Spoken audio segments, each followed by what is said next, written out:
Hello everybody, welcome back to another LEGO review. Today we're taking a look at a pretty small and straightforward LEGO Star Wars set. You may have seen this before already. This isn't anything new whatsoever. This is in fact a set I think came out last year. Or, yeah, I don't know, definitely I think it came out last year. This is D-O or Doe, or yeah, I'm just gonna call him D-O. And if you don't recognize him, well, he is that droid character that was introduced in The Rise of Skywalker, and he was later BB-8's new friend. And he was restarted by BB-8.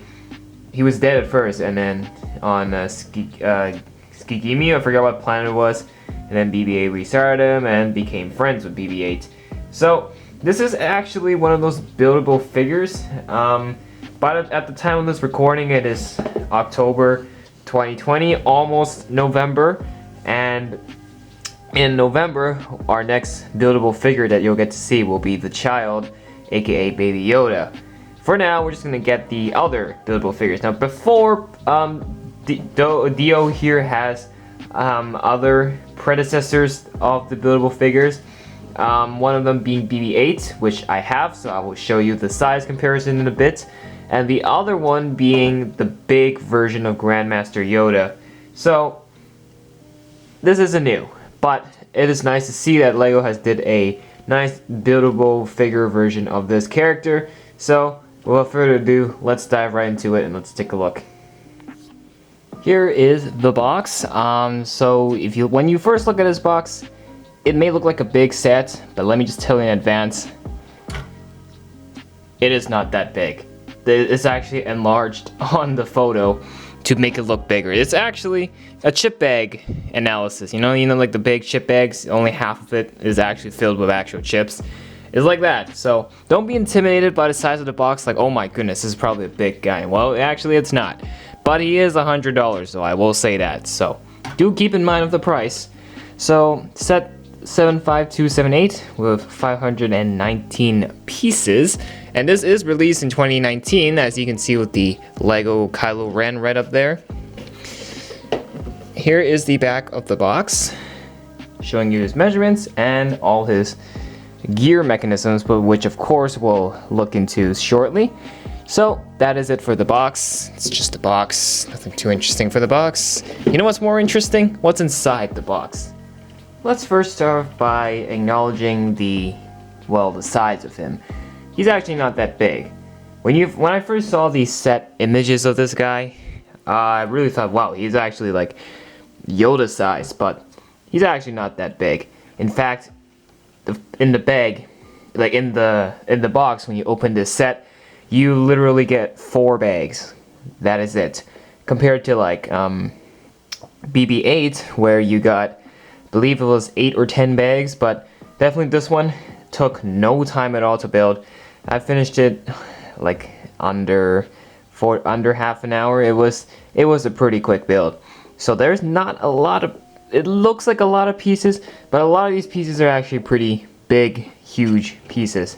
So this guy didn't take a lot of time to build, and just know that it's not as big as you think. Well, speaking of size, how big is he? Well, here's BB-8. I have done a video on this guy many months ago. In the very beginning of 2020, I did a video on this build. So for those of you who've been watching my channel that long, you might recognize this guy. This is the BB-8 buildable figure, and you can see if I put him right next to Dio here, there you go. They're about the same size. I think in the film they're about the same size. I think BB-8 is still a little bit smaller than Dio, so I think in terms of the scaling here, it is done pretty accurately. So I think that is, I think Lego did a particularly good job of that, because well, BB-8 is already pretty decent sized set, and then we have this guy. He's not as wide, obviously, but in terms of the height, he's there. So that is the buildable BB-8 compared right next to Dio. So there's that.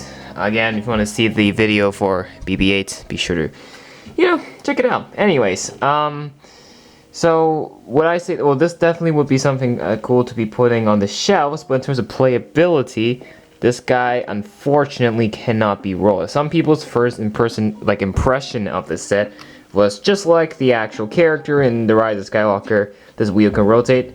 Nope, not the case, because you really can't detach this. It is actually locked pretty securely onto the terrain here. You may think that, oh, you can just simply pry this off, right? Well, no. There's actually technical lift arms underneath here that actually secure it in place. So when you're picking this up and carrying it to the shelf, the chances of it just sliding off the platform here, because bricks can't always be that strong, the chances of it sliding off and smashing on the ground is almost 100% not happening, because the technical lift arms are just there to hold it in place. So that takes away the whole purpose of the playability of the wheels being able to roll around. I know it's a little bit disappointing, but they do have another play feature to make up for it, so we'll get to that. But first, speaking of the terrain, this is the terrain it's on. I believe this looks like it's just a very standard sandy beige color. Terrain is actually not that much to see here. In fact, it acts as a foundation support for Dio here to, you know, stand up properly. So because after all, this thing is on wheels, on a big wheel, so yeah. And the wheel itself, I really love the usage of these curved pieces here. I forgot the name of these elements, but they're connected to these holes, these pieces with the Technic pinholes feeding through, and right underneath the wheel is an entire wire just wrapped around the entire wheel here, and this gives this the visual aspect, and it gives it texture. So definitely that is smart. It is a pretty cool trick that they did with the set, and I think they've definitely nailed it right here.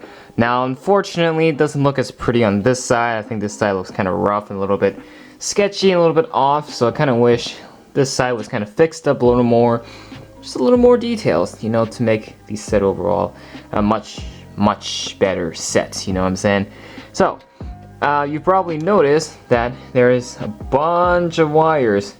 These are all pieces of their own. You can get these same pieces in a bunch of other sets, such as the Nintendo Entertainment System. So these pieces are actually not as rare as you think. They're not that expensive to purchase on Bricklink, because they come in sets like this as well. And this set does have a large quantity of them. You got a gray one feeding through here, got the main black one. You have two in the wheel, so that already is a lot. And they're just locked right here with a single 2-hole lift arm, technical lift arm, to just basically keep them together so they're not flimsing all over the place. Kind of looks like a sore thumb, just that sticking up, but with the color scheme, kind of blends it nicely. It's not too noticeable. So now as for the main head, you can see the head is basically consisting of 3 large pieces. You got the green beak here with the very end of Dio with this is a printed piece, this is not a sticker. And then you got this main big funnel piece. These are 2 big pieces, so that's one way to, you know, cut the cost. But they are bigger pieces, so not really that much of a difference. And if you're wondering if the top part here, you know, of his face, it is a print. It is not a sticker. And this set actually only has 1 sticker, and that is for the label, which we'll get to in a second. So these are all prints, and I appreciate it, because it's always nice to have printed pieces rather than going through the torture of applying stickers to a set. So yeah, so these are just 2 pieces. I can't really see these being used in custom builds, but yeah, just so you know. As for the back here, you got just the antennas. Not quite sure what their purpose is in the film. They didn't really explain it.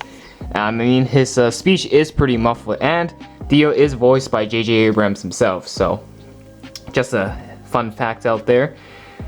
Yeah, so I guess these are just his communication or radars, antennas to just receive signals from like other droids or something, or I don't know. He's not really that fully functional. When BB-8 found him, he was kind of shut down, and BB-8 just jump started him, so yeah, there's that. So the play features of this guy, he actually has 2 gear mechanisms that will allow him to rotate, not the wheel unfortunately, but mainly his head. So first one being right here is this little knob right here. So when you turn this, if I move it back, you can see this will allow him to look up and down, of course the range isn't too far because of the wires here, and there's a bunch of pieces, what do you call it, pins here to keep it in place. So it's kind of limited here, but it makes sense. You know, you can't really look that far. So there's that. That's how you rotate him. So that's gear mechanism number 1. The next one is actually up here, and this will just simply rotate his head 360 degrees. So there you go. Look on all sides. So you can just change it up, just like, and just reenact scenes and stuff. Now I'm really, like I said, because the wheel isn't movable, this guy isn't really playable. So just keep that in mind. But this is the main play feature, and they've done a pretty exceptionally good job at this. I think Lego nailed it pretty well. So there's that. So Dio, very small build, but the gear mechanisms will allow it with the posability. So I think that will make up for the lost of, you know, not being able to roll properly on the wheels. So not a bad set after all. But there's one more thing in the set. It is the label and the Dio minifigure. So let's take a look at that right now. So of course, like pretty much all these big Star Wars sets, they have a little informational display here, because this is one of the few sets that you put on display rather than playing. So of course they have something like this. They've also had it for BB and several other ones. So it's a tradition, it's not new. So here's the label. You can pause the video to read everything, because I'm not going to go over it. Boom, this whole thing is just a sticker piece. There you go. And you got a blueprint of Dio. So like I said, you probably have read it all by now, but if you really want to look into details of this thing, just go ahead and pause the video and study it to however long you want to study it for. So the other thing included, of course, whenever it comes to these big figs, these buildable figures, is the minifig version, you know, to compare the scale. So this is the Dio minifigure. Now, you can get this in several other Rise of Skywalker sets, as well as the LEGO Star Wars Advent Calendar. Yes, this exact same figure is included. So this guy is not rare. You can get him in many sets. But you want my really honest opinion? Well, I'm not really a big fan of this, the way this thing came out. It's kind of the same disappointment I had for BB-8. Here's the BB-8 minifigure. Yeah, I mean BB looks more closer, but I don't know, this thing. Yeah, of course it has to be adapted to Lego elements, but I feel like the shaping is just a little off. But you know what? The prints aren't too bad on it, and of course to display it, you just put it on here. I prefer to put it on the side so you can actually see the prints, but I think the default way is supposed to be like this. But you know what? I just prefer this, because I think when you display it, it looks a lot more cooler. So there's that. So in the end, this does seem a way too small for it to be $100. This thing is quite small. You know, it is sure, it may look a little bit bigger than BB-8. BB-8 is like 150. That sort of makes sense, but this one, given that the stuff that you get in it, seems very little compared to BB-8 here. So honestly, the price feels like a little too much, a little on the expensive side. So I think in any case it would be better if this was, say, like a $60, $70 set. Then maybe it'll be a little more appropriate. Even if it's licensed, then make it, yeah, $70. At the maximum, it should be $70. So apart from the pricing's definitely a no-no. But the set itself is not bad. You get some pretty decent pieces like these, lots of these wires and a bunch of other stuff. And he actually looks really accurate to what he looks like in the film. Not a big fan of the minifig version. The minifig version, I just find it look quite awkward. But this set as a whole looks pretty good. So my final grade for this will probably be a 9 out of 10. Not bad, 9 out of 10 for this. So those are my thoughts on this set. So this is Dio from the LEGO Star Wars Buildable Figures line, or the Brick Built Figures line. So that's it for this one. If you enjoyed this review, make sure to hit that like button on the video, and let me know what you think in the comments down below. And make sure to subscribe to the channel. And then I will talk to you again in the next video in the near future. So take care, have a great day.